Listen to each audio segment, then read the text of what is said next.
This is a stimulus update and daily news report. I got some important update to share with you. Brand new bill has just passed the House. Kyrsten Sinema has left the Democratic Party, and stimulus update. Democrats aren't giving up on another stimulus check for some Americans, and first batch of monthly direct payments between $1,000 and $2,000 arrive in December, and the Christmas relief checks worth up to $800 going out to more than a million Americans. And I'll give you some other important updates as well. Hope you're having a fantastic Friday. If you appreciate the fact-based, fast-paced updates, hit the like button down below and subscribe to the channel for more daily, straight-to-the-point updates on matters that financially matter to you. So House passes massive $858 billion defense bill that would scrap military COVID vaccine mandate, teeing up Senate vote. So the House passed the $858 billion. The measure includes provisions to get rid of the vaccine mandate. Biden is expected to sign the legislation despite his support for the vaccine mandate. And the way the vote worked out, it was 350 votes in favor, 80 votes against. Almost an even amount of Democrats and Republicans voted for this 4,000 pages of legislation. So yeah, this is a big defense bill here. We'll find out more details as more details comes out. And then wholesale prices rose 0.3% in November, more than expected, despite hopes that inflation is cooling. So the producer index, a measure of what companies get for their products in the pipeline, increased 0.3% for the month and 7.4% from a year ago. 38% surge in wholesale vegetable prices helped push the food index by 3.3%. Which is pretty high. So looks like food prices are still going up. When it comes to stimulus updates, Democrats aren't giving up on another stimulus check for some Americans. So I'll go over what this article is about here. Fourth federal stimulus check seems unlikely, but some lawmakers on the left haven't given up on the idea of providing more stimulus relief. Congressman Adam Schiff recently sent a letter urging Democratic leaders in the House to take swift action to provide more payments. So there are certain payments going out, but Congressman Schiff is pushing for the expanded child tax credit. So that seems to be the big push the Democrats are doing for any type of stimulus relief, saying this: as you consider any potential end-of-year package and tax extender bills be brought to the floor for a vote, I write to ask you that you prioritize extending and making permanent the expanded monthly refundable child tax credit. So they're trying to bring back the child tax credit before the end of the year. It's possible. So right now the child tax credit is around $2,000. Want to bring it up to like $3,000, $3,600. So that's the type of stimulus that the Democrats are trying to bring. Not a federal forced stimulus check, but the child tax credit. Let me know your thoughts on that down in the comments below. Should there be other types of stimulus that should be done before the end of 2022? Is a child tax credit a good idea to do? Let me know your thoughts on that. And then first batch of monthly direct payments between $1,000 and $2,000 arrive in December. So this is going on. This is a guaranteed income pilot program supported by the Black Resilience Fund. This is going on in Portland, Oregon, and in the what is it saying here? Yeah, so this is going out for households, one or two adults, $47,000 or less.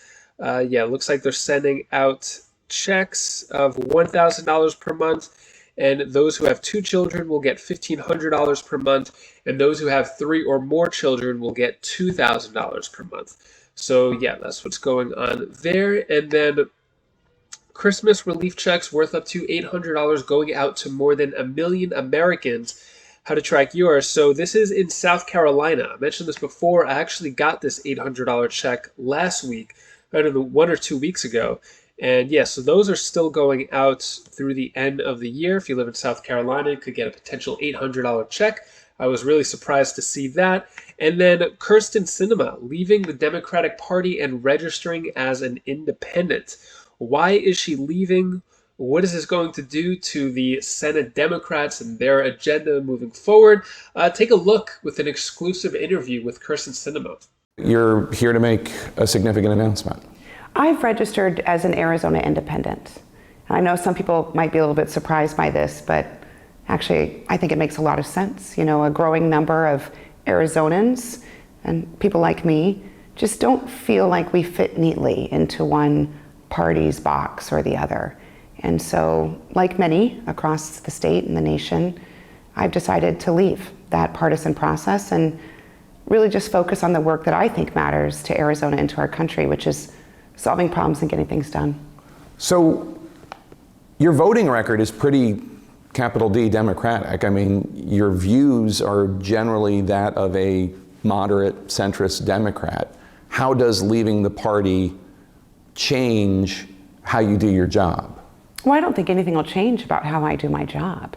Arizonans sent me to the United States Senate to be an independent voice for our state, and I'll continue doing that.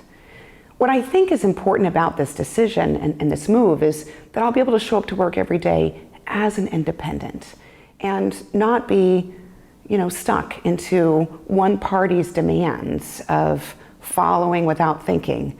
And as we've seen in recent years, both parties have created this kind of requirement or a pull towards the edges that you just unthinkingly support all of one party's viewpoints.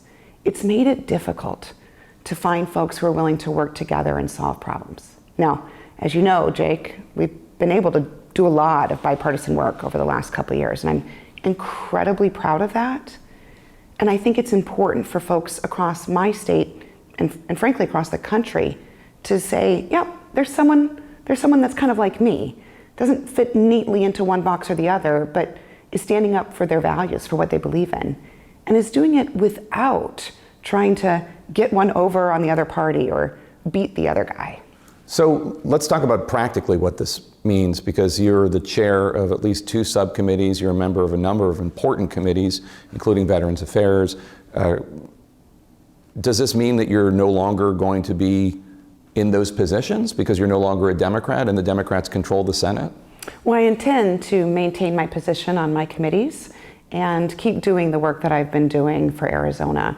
So I don't think that things will change in terms of how I operate or the work that I do in the United States Senate. So ever since Raphael Warnock, Senator Warnock, was reelected earlier this week, the balance of power right now is 51 Democrats, or 51 votes for the Democratic Party. That includes 2 independents, Angus King of Maine and Bernie Sanders of Vermont.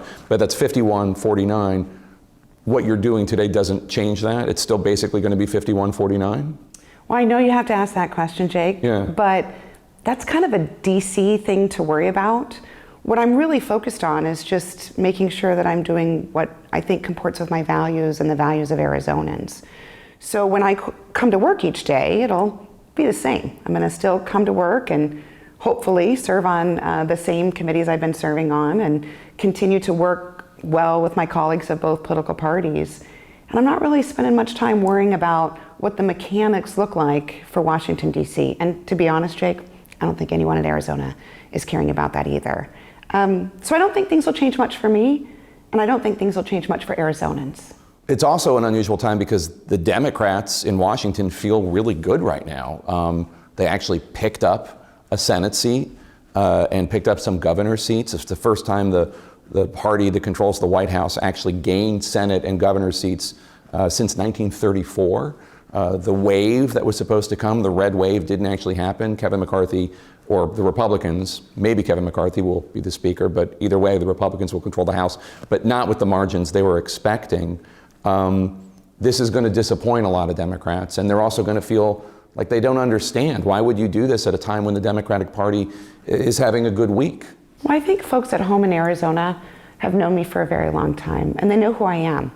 I've always been someone who is focused on getting results, getting things done, and I've never fit neatly into any party box. I've never really tried. I don't want to, and I think that's reflective of how most Arizonans live. Arizonans who aren't affiliated with either party are often the largest group of voters in Arizona. And even those who are affiliated with parties often find that they don't fit 100% into that box. The reality is that when we get up in the morning, we don't really think about partisanship. Most people don't wake up and think, okay, well, I've got to get this Democratic breakfast on the table. I got to get in my Republican car and go to work. That's not how real life is. I know it is in this town, but in the rest of the country, people are just living their lives. And so they're not thinking about who's winning and who's losing, but that's what the parties are thinking about, is how do we get one over on this guy? How do we ensure that we're punishing them? How do we continue to win? And what I'm really focused on, and I think the proof is in the pudding of the work I've done in the Senate, I'm really focused on getting results, like actually solving problems. And so, removing myself from the partisan structure, not only is it true to who I am and how I operate, I also think it'll provide a place of belonging for many folks across the state and the country who also are tired of the partisanship. Well, there's going to be a lot of noise about this from the Democrats, from progressives, from the left. You know this, that because of your position working with Senator Joe Manchin of West Virginia to push back on some of the efforts, the legislative efforts, and change them and moderate them, you've already been a target of the left, and people have been very critical of you. They're going to call you every name in the book after this comes out. They're going to call you a traitor. They're going to call you an ingrate. What are you going to say? Well, I think I'll do what I always do, Jake, which is keep doing the work that I know is important for my state. I just not worried about folks who may not like this approach. What I am worried about is continuing to do what's right for my state. And there are folks who certainly don't like my approach. We hear about it a lot. But the proof is in the pudding. In the last few years in the Senate, as you and I have just mentioned, I've been honored to lead historic efforts from infrastructure to gun violence prevention to protecting religious liberty and helping LGBT families feel secure, to the CHIPS and Science bill, to the work we've done on veterans issues. The list is really long. And so I think that the results speak for themselves. It's okay if some people aren't comfortable with that approach. What are your thoughts on Kyrsten Sinema leaving the Democratic Party and going to independent? Looks like the Democrats may have just lost their crucial 51 votes, although, technically Bernie Sanders is an independent as well. So, but yeah, let me know your thoughts on that. And that is all the news that I have for you today to hopefully brighten your day a bit. Here's my daughter Bella's tip of the day. Hi, my name is Bella, and this is the tip of the day.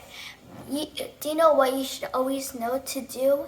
Even though if you can't go travel or anything, you could always try to find something they could do in the area that you're at. Or maybe you could probably go visit another state if you have a car or so. And you could go to different places, but it doesn't always have to be traveling to different countries and stuff. But oh my god. But whatever makes you happy, just do it. Bye. Thank you so much for watching. Appreciate your support. The old movie that we watched last night was Christmas in Connecticut, made in 1945. I'm going to be honest, wasn't one of my favorite classic Christmas movies. It was okay. The storyline wasn't the best, and but pretty cool movie. It cost that one cost $860,000 to make, and it grossed $3 million. Made in 1945. Pretty cool. Anyways, that is all the news that I have for you today. If you want to check out any of my other videos on my other channels, click right up here, and I'll see you in the next video. Take care. Be safe. Thank you for watching.